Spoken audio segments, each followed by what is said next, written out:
ஹாய்ங்க. இன்னைக்கு வெள்ளிக்கிழமை சித்ரா பௌர்ணமிங்க. மே 1 உழைப்பாளர்கள் தின நல்வாழ்த்துக்கள் அனைவருக்குங்க. இன்னைக்கு நம்ம வீட்டில் என்ன ஸ்பெஷல் செஞ்சுருக்குறோன்னு பார்க்கலாம் வாங்க. இன்னைக்கு வந்து எங்கள் வீட்டில் வந்து பார்த்தீங்கன்னா சாப்பாடு தாங்க. சாப்பாடு நல்லா பூ போல நல்லா வெந்திருக்குது. எங்கள் மாமாவுக்கு நான் பரிமாறிட்டு இருக்கிறேங்க. அதுக்கு வந்து பார்த்தீங்கன்னா சாம்பாருங்க. சாப்பாடு சாம்பாருங்க. இன்றைக்கி நாங்களாம் வந்து கோயிலுக்கு போகலான்னு பொரியல்லாம் எதுவும் பண்ணிக்கலைங்க. முருங்கைக்காய், கத்திரிக்காய், மாங்காய் போட்ட சாம்பாருங்க. சூப்பராக இருக்குங்க இந்த சாம்பார். அதுக்கடுத்து வந்து பார்த்தீங்கன்னா சூப்பரான ஒரு தக்காளி சாப்பாடுங்க. இன்றைக்கி நாங்கள் கோயிலுக்கு போகிறதுனால இதெல்லாம் வந்து பார்த்திங்கன்னா எடுத்துகிட்டு போகலாம் கோயிலுக்கு சாப்பிட்றதுக்கு அப்படின்னு சொல்லி தக்காளி சாப்பாடு செஞ்சுருக்குறோங்க.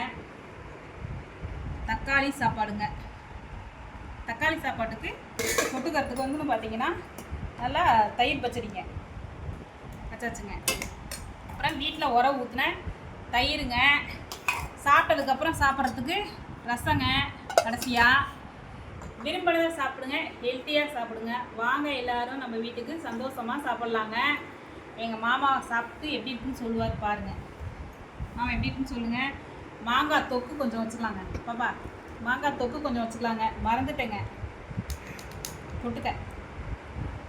மாமா எப்படி இருக்கு மாமா? சூப்பராக இருக்கு. பாய்ங்க.